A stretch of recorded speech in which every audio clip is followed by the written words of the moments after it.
মন একাগ্র করিবার ক্ষমতার তারতম্যই মানুষ ও পশুর মধ্যে প্রধান পার্থক্য।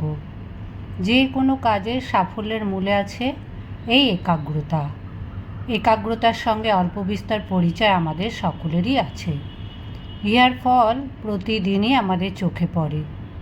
সঙ্গীত, কলাবিদ্যা প্রভৃতিতে আমাদের যে উচ্চাঙ্গের কৃতিত্ব, তাহা এই একাগ্রতা প্রসূত। একাগ্রতার ক্ষমতা পশুদের একরকম নাই বলিলেই চলে। যাহারা পশুদের শিক্ষা দিয়া থাকেন, তাহাদিগকে এই কারণে বিশেষ বেগ পাইতে হয়। পশুকে যাহা শেখানো হয় তাহা সে ক্রমাগত ভুলিয়া যায়। কোনো বিষয়ে একসঙ্গে অধিকক্ষণ মন দেওয়ার ক্ষমতা তাহার নাই। পশুর সঙ্গে মানুষের পার্থক্য এইখানেই। মন একাগ্র করার ক্ষমতা পশুর চেয়ে মানুষের অনেক বেশি। মানুষে মানুষে পার্থক্যের কারণও আবার এই একাগ্রতার তারতম্য। সর্বনিম্ন স্তরের মানুষের সঙ্গে সর্বোচ্চ স্তরের মানুষের তুলনা করিয়া দেখো, দেখিবে একাগ্রতার মাত্রার বিভিন্নতাই এই পার্থক্য সৃষ্টি করিয়াছে। পার্থক্য শুধু এইখানেই, সকলেরই মন সময়ে সময়ে একাগ্র হইয়া যায়। যাহা আমাদের প্রিয় তাহারই ওপর আমরা সকলে মনোনিবেশ করি, আবার যে বিষয়ে মনোনিবেশ করি তাহাই প্রিয় হইয়া ওঠে। এমন মা কি কেহ আছেন নিজের ছেলের অতি সাধারণ মুখখানিও যিনি ভালোবাসেন না? মায়ের কাছে সেই মুখখানি জগতের সুন্দরতম মুখ। মন সেখানে নিবিষ্ট করিয়াছেন বলিয়াই মুখখানি তাহার প্রিয় হইয়াছে। সকলেই যদি ঠিক সেই মুখখানির ওপর মন বসাইতে পারিত, তাহা হইলে তাহার উপর সকলেরই ভালোবাসা জন্মিত। সকলেই ভাবিত, এমন সুন্দর মুখ আর হয় না। যাহা ভালোবাসি তাহারই ওপর আমরা মনোনিবেশ করি। সুললিত সঙ্গীত শ্রবণকালে আমাদের মন সেই সঙ্গীতেই আবদ্ধ হইয়া থাকে। তাহা হইতে আমরা মন সরাইয়া লইতে পারি না। উচ্চাঙ্গের সঙ্গীত বলিয়া যাহা পরিচিত, তাহাতে যাহাদের মন একাগ্র হয়, সাধারণ পর্যায়ের সঙ্গীত তাহাদের ভালো লাগে না। ইহার বিপরীতটিও সত্য। দ্রুত লয়ের সঙ্গীত শ্রবণ মাত্র মন তাহাতে আকৃষ্ট হয়। ছেলেরা হালকা সঙ্গীত পছন্দ করে, কারণ তাহাতে লয়ের দ্রুততা মনকে বিষয়ান্তরে চলিয়া যাইবার কোনো অবকাশই দেয় না। উচ্চাঙ্গের সঙ্গীত জটিলতর, এবং তাহা অনুধাবন করিতে হইলে অধিকতর মানসিক একাগ্রতার প্রয়োজন। সেই জন্যই সাধারণ সঙ্গীত যাহারা ভালোবাসে, উচ্চাঙ্গের সঙ্গীত তাহাদের ভালো লাগে না।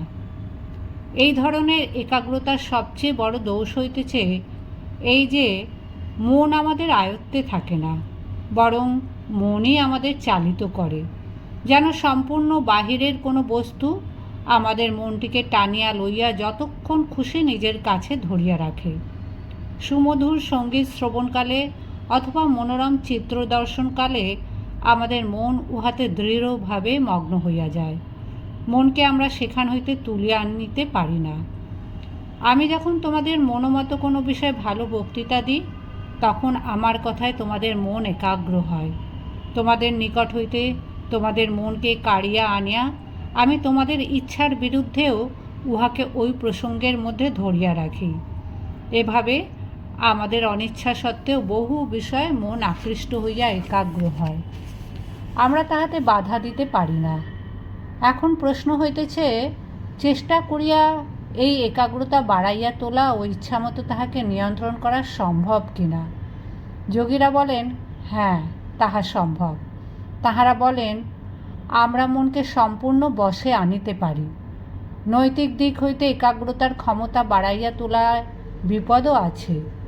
কোনো বিষয়ে মন একাগ্র করিবার পর ইচ্ছামাত্র সেখান হইতে সে মন তুলিয়া লইতে না পারিলেই বিপদ। এইরূপ পরিস্থিতি বড়ই যন্ত্রণাদায়ক। মন তুলিয়া লইবার অক্ষমতাই আমাদের প্রায় সকল দুঃখের কারণ।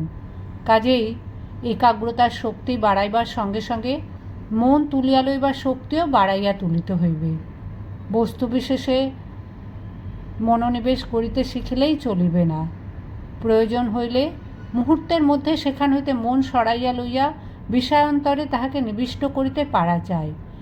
এই উভয় ক্ষমতার সমভাবে অর্জন করিয়া চলিলে বিপদের কোনো সম্ভাবনা থাকে না। ইহাই মনের প্রণালীবদ্ধ ক্রমোন্নতি। আমার মতে মনের একাগ্রতা সাধনই শিক্ষার প্রাণ, শুধু তথ্য সংগ্রহ করা নহে। আবার যদি আমাকে নতুন করিয়া শিক্ষালাভ করিতে হইত এবং নিজের ইচ্ছা মতো আমি যদি তাহা করিতে পারিতাম, তাহা হইলে আমি শিক্ষণীয় বিষয় লইয়া মোটেই মাথা ঘামাইতাম না। আমি আমার মনের একাগ্রতা ও নির্লিপ্ততার ক্ষমতাকেই ক্রমে ক্রমে বাড়াইয়া তুলিতাম। তারপর ওভাবে গঠিত নিখুঁত যন্ত্র সহায়ে খুশি মতো তথ্য সংগ্রহ করিতে পারিতাম। মনকে একাগ্র ও নির্লিপ্ত করিবার ক্ষমতা বর্ধনের শিক্ষা শিশুদের একসঙ্গেই দেওয়া উচিত। আমার সাধনা বরাবর একমুখী ছিল। ইচ্ছামতো মন তুলিয়া লইবার ক্ষমতা অর্জন না করিয়াই আমি একাগ্রতার শক্তি বাড়াইয়া তুলিয়াছিলাম। ইহাই হয়েছে আমার জীবনে গভীরতম দুঃখ ভোগের কারণ। এখন আমি খুশিমতো মন তুলিয়া লইতে পারি, তবে ইহা শিখিতে হইয়াছে অনেক পরে। কোনো বিষয়ে ইচ্ছামতো আমরা নিজেরাই যেন মনোনিবেশ করিতে পারি, বিষয় যেন আমাদের মনকে টানিয়া না লয়। সাধারণত বাধ্য হইয়াই আমরা মনোনিবেশ করি। বিভিন্ন বিষয়ের আকর্ষণের প্রভাবে আমাদের মন সেখানে সংলগ্ন হইয়া থাকিতে বাধ্য হয়। আমরা তাহাকে বাধা দিতে পারি না। মনকে সংযত করিতে হইলে যেখানে ইচ্ছা করিব ঠিক সেখানেই তাহাকে নিবিষ্ট করিতে হইলে বিশেষ শিক্ষার প্রয়োজন, অন্য কোনো উপায় তাহা হইবার নয়।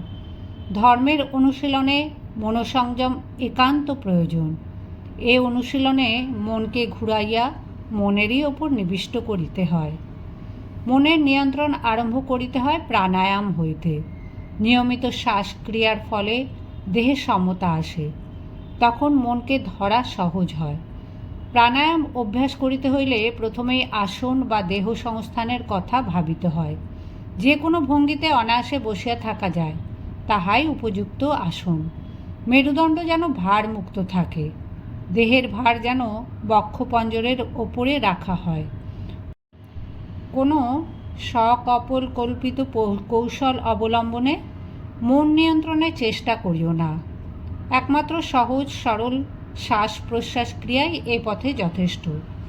বিবিধ কঠোর সাধন সহায়ে মনকে একাগ্র করিতে প্রয়াসী হইলে ভুল করা হইবে, সেসব করিতে যাইও না। মন শরীরের ওপর কার্য করে, আবার শরীরও মনের ওপর ক্রিয়াশীল। উভয়ই পরস্পরের ওপর ক্রিয়া ও প্রতিক্রিয়া করিয়া থাকে। প্রত্যেক মানসিক অবস্থার অনুরূপ অবস্থা শরীরে ফুটিয়া ওঠে, আবার শরীরের প্রতিটি ক্রিয়ার অনুরূপ ফল প্রকটিত হয় মনের ক্ষেত্রে। শরীর ও মনকে দুটি আলাদা বস্তু বলিয়া ভাবিলেও কোনো ক্ষতি নাই। আবার দুটি মিলিয়া একটি শরীর, স্থূল দেহ তাহার স্থূল অংশ আর মন তাহার সূক্ষ্ম অংশ, এইরূপ ভাবিলেও কিছু আসে যায় না। ইহারা পরস্পরের উপর ক্রিয়া প্রতিক্রিয়াশীল। মন প্রতিনিয়ত শরীরে রূপায়িত হইতেছে। মনকে সংযম করিতে হইলে প্রথমে শরীরের দিক হইতে আরম্ভ করা বেশি সহজ। মন অপেক্ষা শরীরের সঙ্গে সংগ্রাম করা অনেক সহজ কাজ। যে যন্ত্র যত বেশি সূক্ষ্ম, তাহার শক্তিও তত বেশি। মন শরীরের চেয়ে অনেক বেশি সূক্ষ্ম এবং অধিকতর শক্তি সম্পন্ন। এজন্য শরীর হইতে আরম্ভ করিলে কাজ সহজ হয়। প্রাণায়াম হইতেছে এমন একটি বিজ্ঞান, যাহার সাহায্যে শরীর অবলম্বনে অগ্রসর হইয়া মনের কাছে পৌঁছানো চলে। এভাবে চলিতে চলিতে শরীরের ওপর আধিপত্য আসে। তারপর শরীরের সূক্ষ্ম ক্রিয়াগুলি আমরা অনুভব করিতে আরম্ভ করি। ক্রমে সূক্ষ্মতর ও গভীরতর প্রদেশে প্রবেশ করি। অবশেষে মনের কাছে গিয়াই পৌঁছাই। শরীরের সূক্ষ্ম ক্রিয়াগুলি অনুভূতিতে আসা মাত্র সেগুলি আয়ত্তে আসে। কিছুকাল পরে শরীরের ওপর মনের কার্যগুলিও অনুভব করিতে পারিবে। মনের একাংশ যে অপরাংশের ওপর কাজ করিতেছে তাহাও বুঝিতে পারিবে, এবং মন যে স্নায়ুকেন্দ্রগুলিকে কাজে লাগাইতেছে তাহাও অনুভব করিবে। কারণ মনই স্নায়ুমণ্ডলীর নিয়ন্তা ও অধীশ্বর। বিভিন্ন স্নায়ুস্পন্দন অবলম্বনে মনই ক্রিয়া করিতেছে, ইহাও টের পাইবে। নিয়মিত প্রাণায়ামের ফলে প্রথমে স্থূল শরীরের ওপর ও পরে সূক্ষ্ম শরীরের ওপর আধিপত্য বিস্তারের ফলে মনকে আয়ত্তে আনা যায়। প্রাণায়ামের প্রথম ক্রিয়াটি সম্পূর্ণ নিরাপদ ও খুবই স্বাস্থ্যকর। ইহার অভ্যাসে আর কিছু না হোক, স্বাস্থ্য লাভ ও শরীরের সাধারণ অবস্থার উন্নতি হইবেই। বাকি প্রক্রিয়াগুলি ধীরে ধীরে ও সাবধানে করিতে হয়।